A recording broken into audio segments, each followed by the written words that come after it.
Alright, we're testing a myth right now.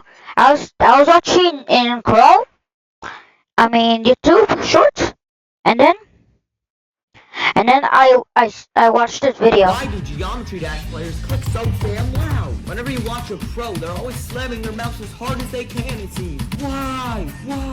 I don't know why we click so loudly, but I seem to be able to play better when I destroy my mouse. If I click quietly, I can barely do anything on the level. That's why destroying your mouse like this is the way to go. Why do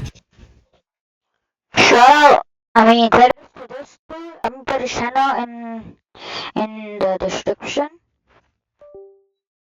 Okay, let's try this myth out.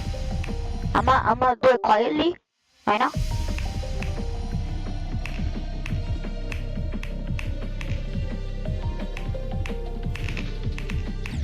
Alright, now let's do it loud.